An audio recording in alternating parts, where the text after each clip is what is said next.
Welcome to Podjunction Podcast. I'm your host, Satha Fainin, and this is the show where we explore how entrepreneurs, CEOs, and business leaders are using their podcast to grow their businesses. On the Podjunction Podcast, I get to talk to inspiring podcasters who share their strategies, challenges, and visions for the future. So whether you're just starting out or looking to take your podcast to the next level, you're in the right place. So today, our special guest is Rob Brown. Rob is a dynamic event host, keynote speaker, and podcast pro with an impressive background as a math teacher, accountant, and even a kickboxing belt. A TEDx speaker with over 400,000 views and the best-selling author of Build Your Reputation. Rob helps professional firms shine through storytelling, leadership, and growth strategies. Rob, welcome to the show. It's great to have you. What a blessing. We are here and we're rocking the free world, Sada. Great to join you. Thank you. Well, today we're digging into how your podcast helps grow your business, what you've learned along the way, and where you're headed next. So without further ado, let's get to it. First question, Rob, how did your podcast journey begin and what was your goal for it at the start? My podcast journey began with a life tragedy. I had a stroke, a brain hemorrhage in 2016. I was around 50 years old and it was very unexpected. And up to that point, I'd been working with bankers, accountants, lawyers, technically super smart people, teaching them how to win business, how to stand out, how to build their reputation. And after that stroke, I lost some vision. I couldn't drive anymore. I had to say no to a lot of things. And I made the decision to niche into accountants because I had a good accounting client at the time that was very decent to me during my rehabilitation. And so I said no to a lot of things. And it meant that I had to establish myself a lot more in a sector, in a niche where I was just known a little bit. Mm-hmm. And I made the decision that I would start a podcast with the simple objective to be known by more people and find a reason to reach out to very influential people that otherwise wouldn't talk to me to invite them on the show. So I started a podcast back then. I wanted to know how people were networking and growing and doing what they were doing. And I was doing it on Skype. Some of your older listeners, viewers might recognize Skype, but it was just audio and it was very crude. But it allowed me to reach out to people that otherwise wouldn't give me the time of day. And it established me as an influencer of influencers, if you like, as somebody that brought people together and gave them a platform to talk about what they were doing. So there was a very selfish motivation to establish myself very quickly by getting around people that were way down the road from me in terms of their personal brand and their reputation. Well, thank you. So you started it to network, establish yourself as an influencer, thought leader. How did that go? Very successfully. People are vain. If they're not super world famous, then they have egos and they're all looking for an opportunity to tell their story, to tell the world how great they are, to sell their products and services, to shine a light, to stay relevant. And podcasts were fairly new back then when I started. And so people were curious too. What's a podcast? There weren't many podcast apps. YouTube wasn't particularly well established and podcasts were not on there. So it was very much try it. What have we got to lose? So I reached out to people and carefully crafted my messages. I've started a new podcast. It's called this. Would you like to be a guest on the show and share your stories? And that's a vanity plea, isn't it? It appeals to people's vanity and it's really hard to say no to. Another phrase I used a lot was, would you be open to being a guest on our show? And I positioned it that way, that not quite that we needed them, but that it would be a benefit to them and it was an honor for them to be invited. Would you like to be a guest and share your story? Would you like us to give you a platform to talk more about what you do? So that it wasn't so desperate. And I made a point when I was having guests on to ask them off recording at the end, who else do you know that might be a good guest? Yeah. And you get a domino effect too. I'm sure you've seen this, where if you can land one big guest, you can land other big guests by mentioning that name. We've already had this person on our show. Oh, really? Okay, well, I'll be on your show too. Yes. So it did work. Yes, it definitely did work. It achieved its objective of building my reputation within this game, which gave me much more credibility to continue to do the things I wanted to do and at a much higher level. Yeah. Yeah, I think there's really something to be said about the vanity plea, as you called it, and also the power of name dropping. It really does go a long way, doesn't it? It certainly does. You've got to get out there as much as you can. It's no use being a well-kept secret. Yeah. You probably know that a lot. In what ways then did your podcast help grow your business? The podcast channel can be used in a number of ways. And when you say grow your business, for me, it was grow your personal brand. There's a few ways to make money from podcasts, and you'll explore them a lot on your show. And your viewers, listeners will be looking at this and saying, which way do I go? And what am I doing this for? Some people make money from podcasts with sponsorship. So they develop such a big audience that people will pay to be in front of that audience. Some people run their podcast for personal brand and awareness and exposure to let the world know what they're doing, so that they build a community, they build a following. Yeah. Some people run a podcast commercially to sell their products and services off the back of it. And so they effectively use it as an advertisement platform for their own products and services. And these are all really legitimate reasons. Some people actually have a burden. I want to get this off my chest. I want to talk about true crime. I want to talk about this. I want to talk about dogs. I want to talk about accountants. And so they do it for their own mental health and state of mind, and they have a crusade and they just want to talk about things. Even if they're just broadcasting to nobody, that's their objective. It's a release. Yes, it's a release. It's a burden. It's a cause. It's a crusade. So when you say, how does it help your business? There are lots of different ways it helps your business. And I wrote a book a few years ago called Build Your Reputation. It's on Amazon. And a mentor once said to me, when you write a book, unless you're J.K. Rowling writing Harry Potter books and you can make billions from your book, it's not what the book makes for you, it's what it makes of you. So let me explain that with the podcast. It's not what a podcast makes for you generally in terms of money, revenue, business opportunities. It's what it makes of you in terms of the influencer and the expert and the interviewer and the thought leader that you become. It's what it makes of you in other people's eyes. It puts you on a pedestal. It puts you in the center of the storm. It positions you very well in your market as the expert in a particular field. So you might not make money from your podcast, and most don't. They're a vanity project that the podcast host funds from their other things. But in terms of what it makes of you in other people's eyes, that becomes valuable, because you can't really put a price on influence and reputation and personal brand. You might down the line, if you're using it to leverage products and services and courses and webinars and books and everything else that you're doing, that's definitely a route that many podcasters go down.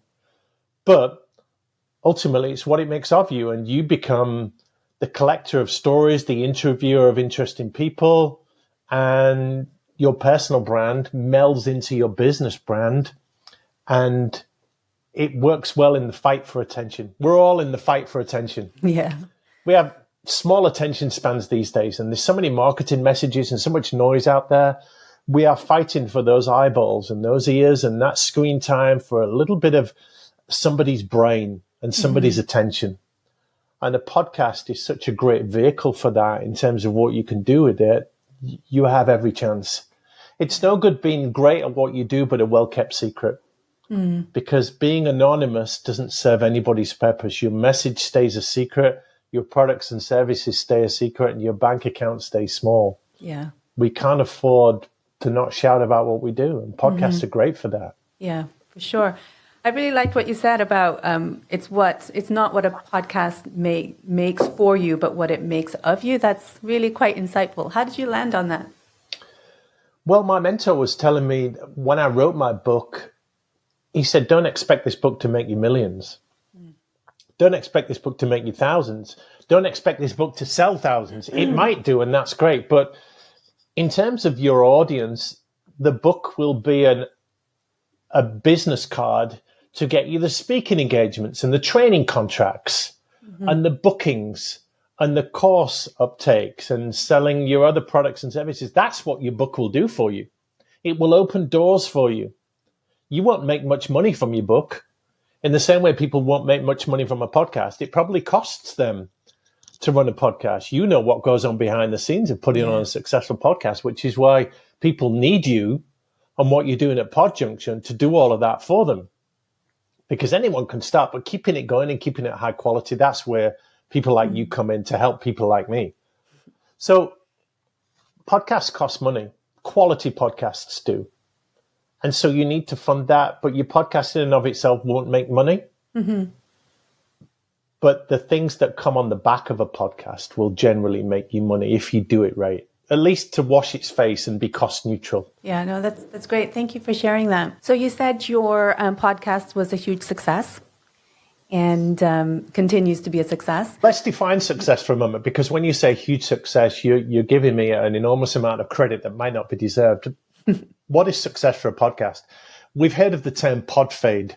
Mm-hmm. I'm sure you've talked about it a lot on your show. Most podcasts don't get past 10 or 12 episodes. Yeah. So success for some people might be keeping a podcast going for a year or two, or running a whole season. That might be success.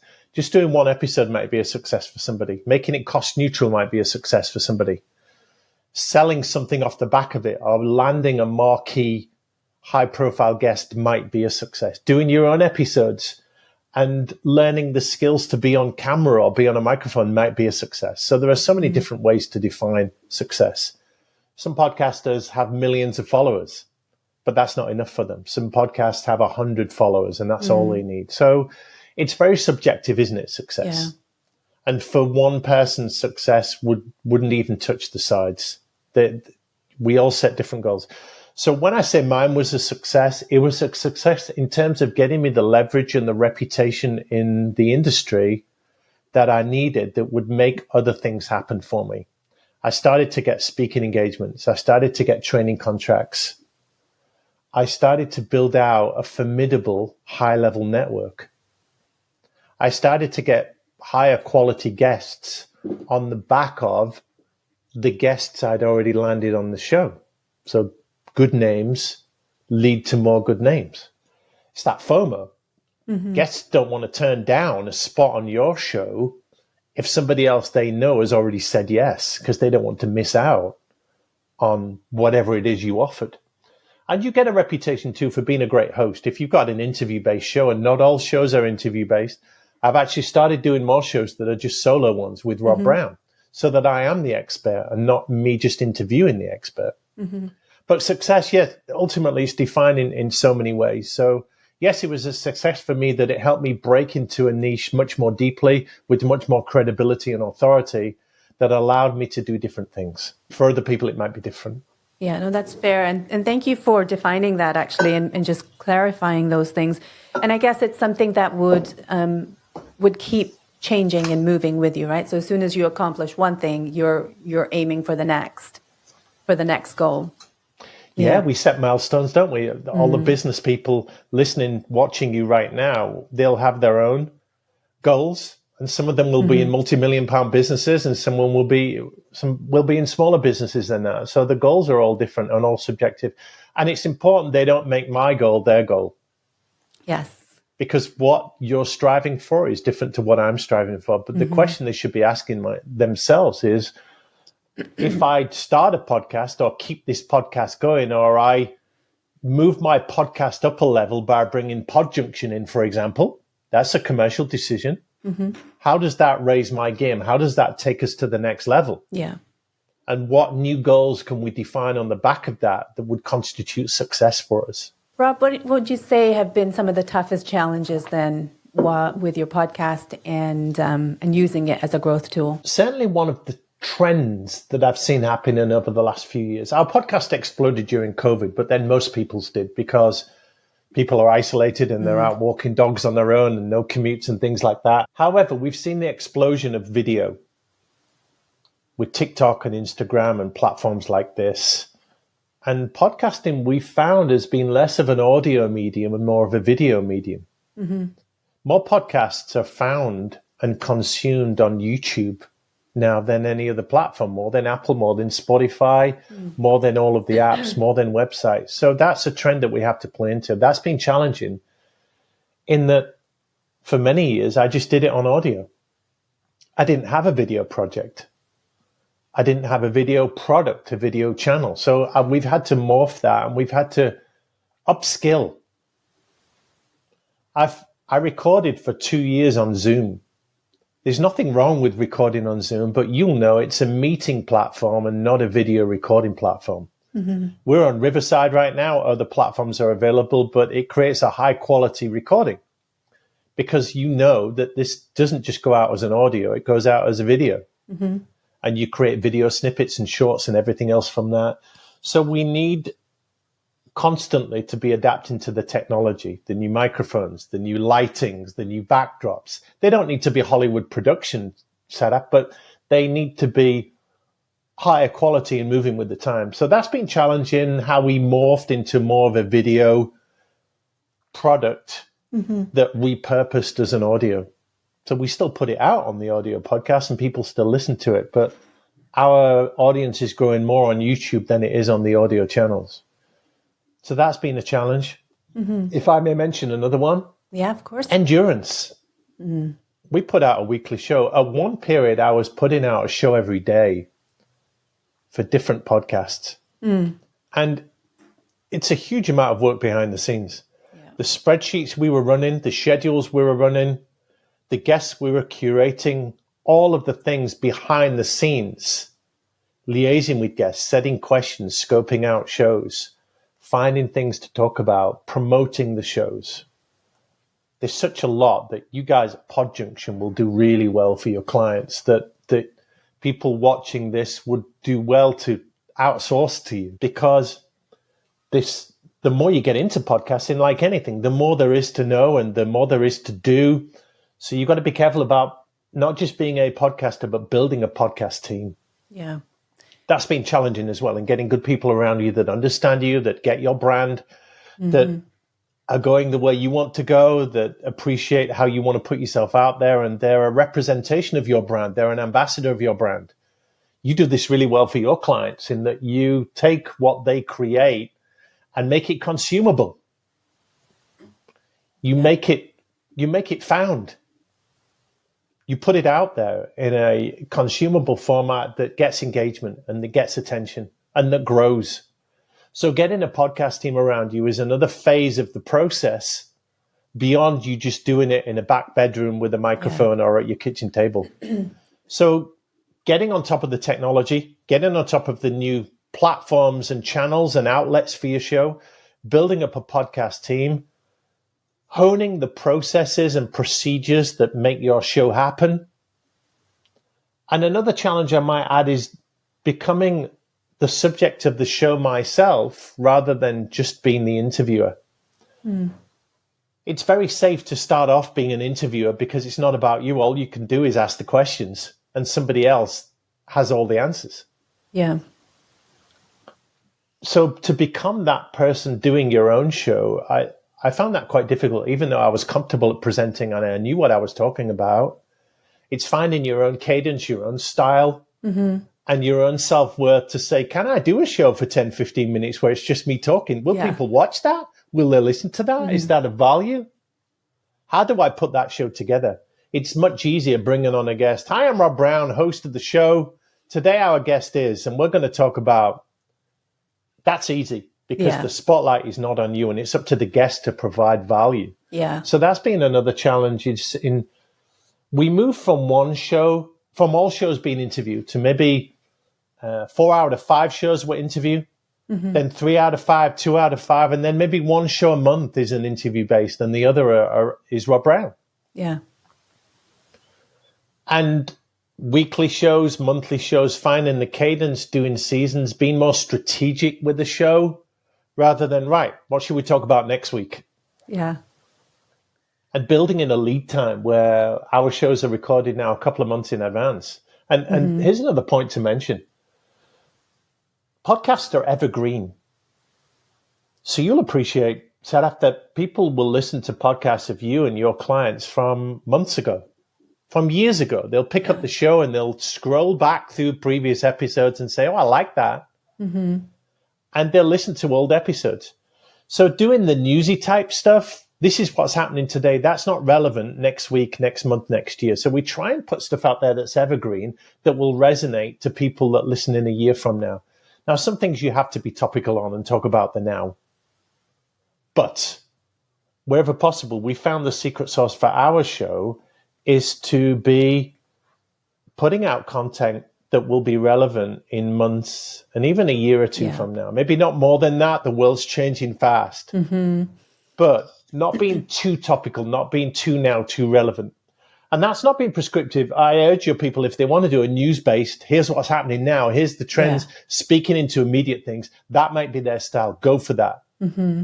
But there's a lot to be said for making your show relevant to audiences that may come across it in a few years from now. So we've had a lot of challenges and bumps along the way, and finding the endurance and the energy and the funds to keep it going, but staying in the game.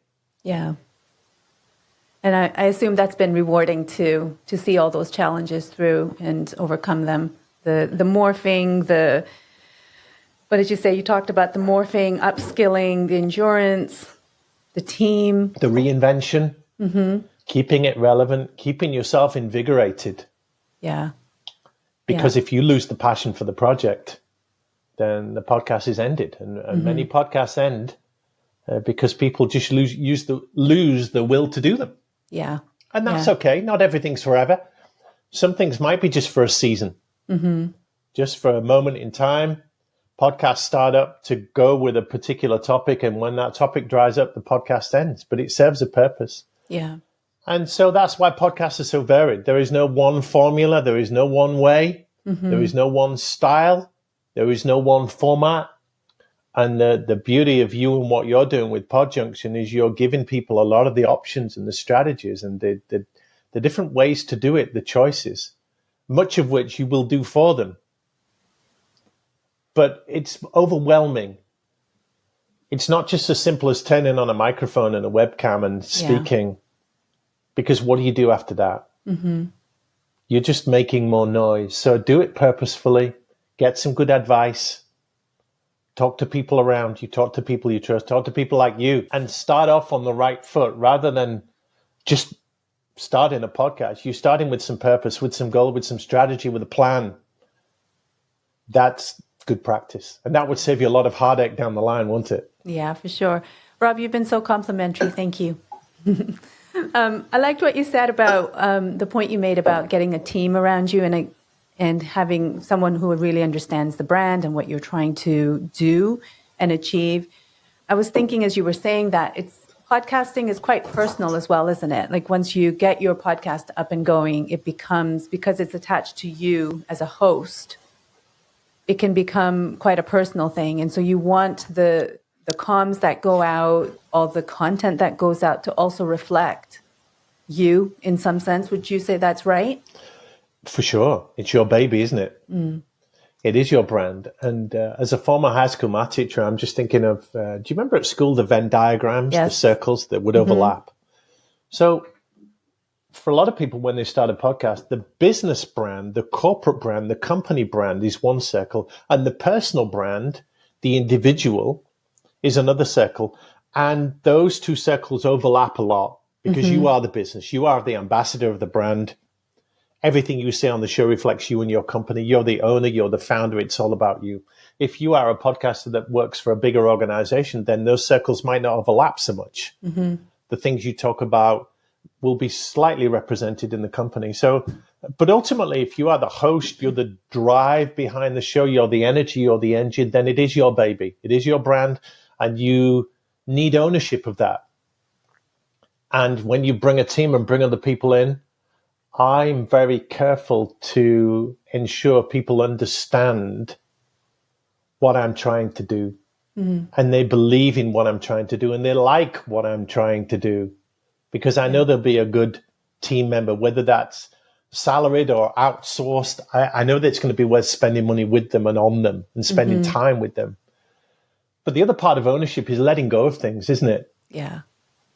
You have to let go of the end product, because if you don't, you're micromanaging and micro-editing and looking for rewrites and rebrands and change this and change that. There's a point at which if people can do it 70, 80% as well as you could do it yourself, you've got to let it go. Yeah. And you do get to the point too where the skills required to turn a podcast into a final product, you can't own all of those skills. Just look how complicated video editing is now. Yeah.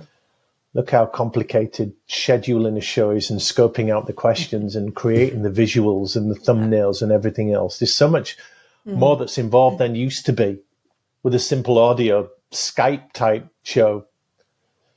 So if you've got pride in what you're doing, you do need to let some things go. Yeah. Letting them go to the right people. You can't do it all. Otherwise, a podcast becomes a full-time activity. And if someone can bankroll you to do that, great. But ultimately, you've got to stop doing your podcast and start earning some money. Yeah.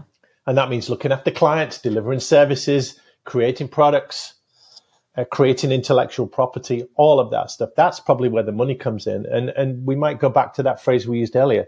It's not what the podcast makes for you. It's what it makes of you and what it can do with your brand and all the other things that make you money. Podcasts probably won't make you money. You won't get paid for a podcast, but you will get paid on what a podcast can bring to you in terms of clients and revenue generating opportunities. And that requires another level of sophistication and letting go and admitting that while you might be the host of the show, it's not fully your baby anymore. It's a team, and you want them to take pride in it just like you do. Yeah, for sure.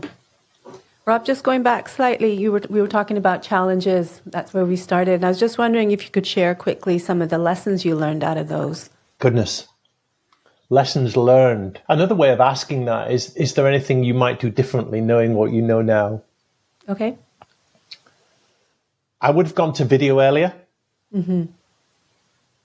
One of the things that stopped me moving from Zoom to Riverside, which I use also, was that I didn't understand Riverside. It was a little too much for me technologically. It seems a lot easier now that I'm in it and you're using it naturally too. And this is not a shout out to Riverside, that there are others out there. But that was a big deal for me. And getting guests to go to a different room that wasn't Zoom. I'd used Zoom for years with COVID and the pandemic, and it was really comfortable. But actually the move from Skype to Zoom was a big deal for me. So that was a lesson learned in that I just had to grasp the nettle and spend a few hours learning the new technology rather than putting my head in the sand and pretending I could still do it.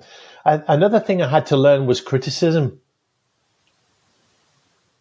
With people saying to me, hey, you do know, don't you, that the quality of Zoom video is not as good as other platforms you could use. Oh, really? I've been doing fine on Zoom for years. Yeah, you might be, but we're moving to more video now and you need to raise your game. Otherwise, it's not going to be the quality you want it to be. So you've got to listen to criticism. Criticism of your guests are boring, or you've done that topic before, or you don't always listen to the criticism because a lot of it is just trolling and people bitching and moaning and complaining. And indeed, there's a lesson in there that you actually have to be more declarative and more brave and more authoritative and risk upsetting some people in a good podcast because you want to be more bold.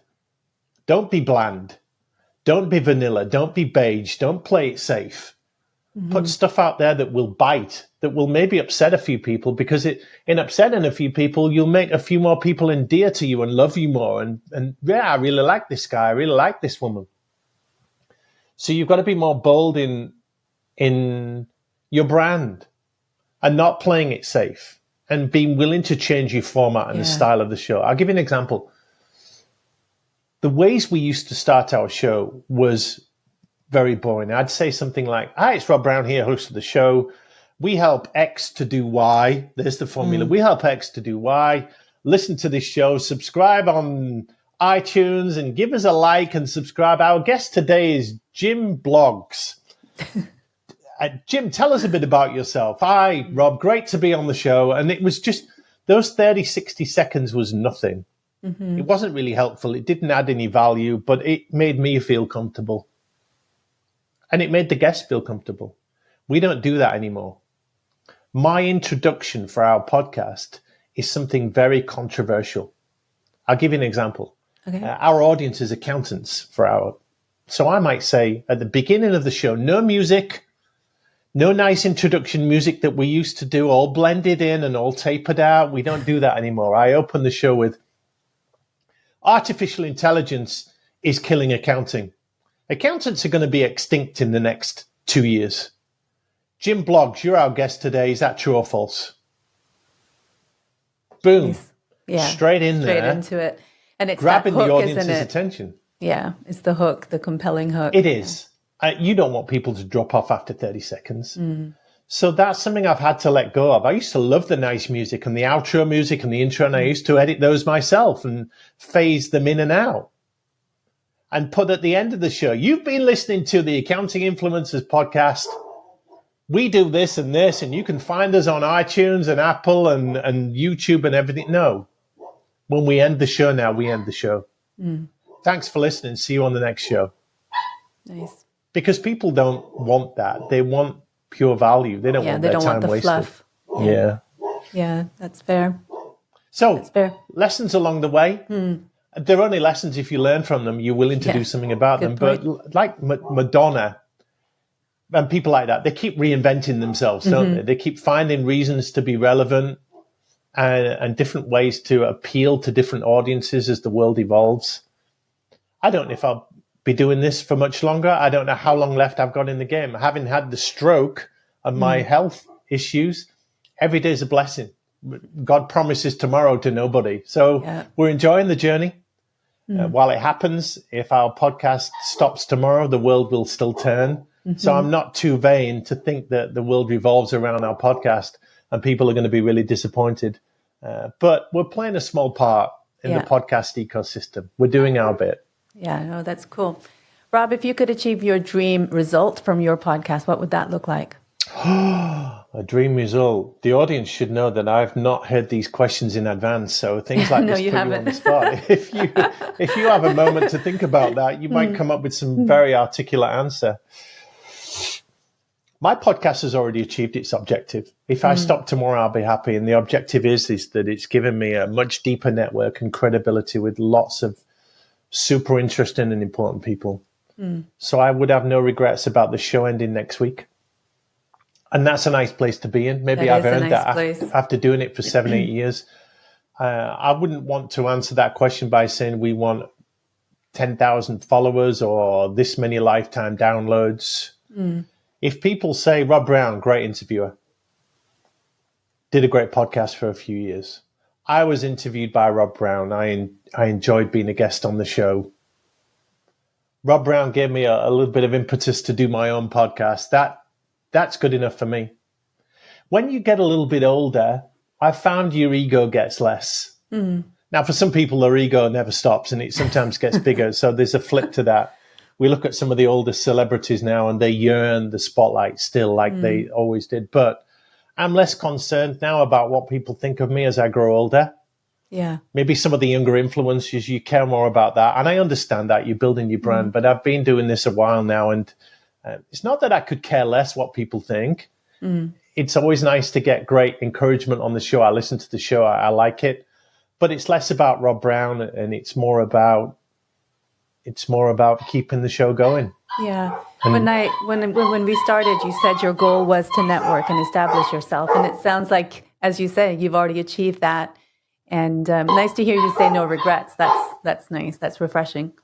No regrets. The journey could end tomorrow. And I'd be glad to have been in the game and played a part. Yeah. A small part in the grand scheme of things. There are podcasts out there with millions of listeners and a very sophisticated engine that puts them out there. But our show, it's just like many people. It's a small-time show with a few hundred listens a month sometimes. And I don't get upset about that. Yeah. It's life's too short to be upset about it. We just got to play the game and play our part and contribute a little bit. And but a podcast is a wonderful invention. It's a way to get a message out to people as they go about their day, to get into their head, their headphones, their phone, whatever it is, and share something of value. And to that end, it's great what you're doing Sadaf, you're making the barrier to entry lower in giving them access to all of the behind the scenes stuff that they need to turn that dream, that idea into a reality. Yeah. Yes, absolutely. That is our aim. Thank you, Rob. Where can our listeners find out more about you and your podcast? Well, I'm on YouTube. Okay. Accounting influencers, and you've got a very varied show. I would imagine very few of them are accountants and own accounting firms, so it's not particularly about that. But yeah, accounting influencers on YouTube, and Rob Brown is on LinkedIn. That's the place where I don't have a website. I find to create a different place for people to go is problematic. We do have our podcast on a website, but generally people will find, well, my kind of audience will find you on LinkedIn and YouTube. So I'll connect with people there if they want to have a conversation. But otherwise, my call to action as a parting gift to the audience is to take a bold step. So many people are scared by a podcast or starting a channel or starting a show or all these negative thoughts. Will people listen? Will it be relevant to people? Start it anyway. Do it for you. Yeah, absolutely. I'm fully behind that. Well, thanks, Rob, for those links. We will add them to the show notes. And thank you so much. It's been really great to hear about your podcasting journey and learn from your insights. It's been challenging with your questions just to think about the journey, because we forget about where we've come from and the steps along the way and the challenges and what we've had to overcome. Because like many business people, your next thought is, what is next? Yeah.